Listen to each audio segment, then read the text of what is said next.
black boxing fans.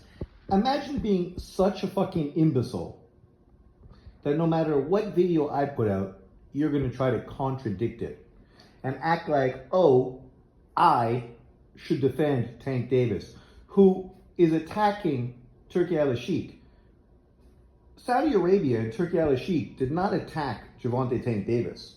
All they did was talk about wanting to work with him to make some of the biggest fights in boxing. Him, obviously, versus Devin Haney. And chances are now, possibly with him against Anui, ridiculous as that may sound. These are the kind of fights that Turki al-Sheikh and Saudi Arabia are spending money to make. Fantasy fights. But Tank Davis, who consistently comes out with the stupidest fucking comments ever, not related to Turki al-Sheikh and Saudi Arabia, just related to everybody, in tweets that he is known for across America's social media for making stupid statements and then going out and deleting them afterwards. Tell me I'm lying. But this dude's gonna come out and somehow act like you shouldn't support Turki al-Sheikh because you don't know who he is.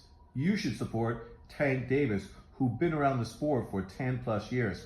Now, let's just twist this narrative and put it back on this guy, because this guy is a fucking moron. He's going to defend Gervonta Tank Davis, a guy who hasn't been giving us the fights we wanted, as opposed to this man from Saudi Arabia who's doing just the opposite. He's literally giving us the fights we do want.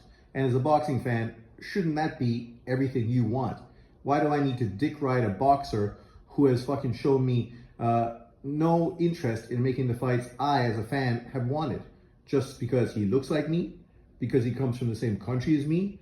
I should defend him, even if he's wrong. This is the guy who hit a pregnant woman with his car, fucking spent time fucking in jail. But I should defend him. This is the guy who fucking beat up his girlfriend on live TV.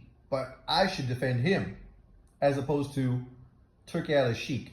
And the irony with this is, when Al Heyman came out with the PBC and nobody knew who he was, he never gave interviews, no one ever saw him. Dudes like this wanted you to give him the benefit of the doubt. Because he, you know, how can you criticize a guy you don't even know, right? Yet we had guys like Bob Arum, Oscar De La Hoya, promoters who've been in the sport for 20, 30 years. But we're going to criticize them to give Al Heyman the benefit of the doubt. It's ironic, right? You can see the correlation here. What this guy's trying to say is, if it's a black man, you should defend him, even if he's blatantly wrong, blatantly stupid, and blatantly fucking exposing himself. Because no one fucking accuses Tank Davis of being fucking smart. He ain't no fucking rocket scientist, right? And the irony is here, what he said is that this guy was buying fights and paying to try to get cap on his events.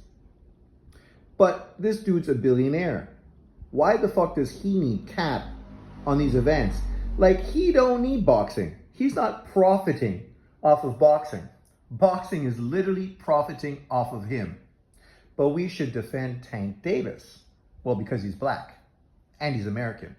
And that's why we should defend him, no matter what he does. Whether he hits a woman who's pregnant with his car, beats up his girlfriend more than one time, you know, where he's been charged with it, you know, not give us the fights we want, but go back and forth with dudes on social media only to not make the fights we want.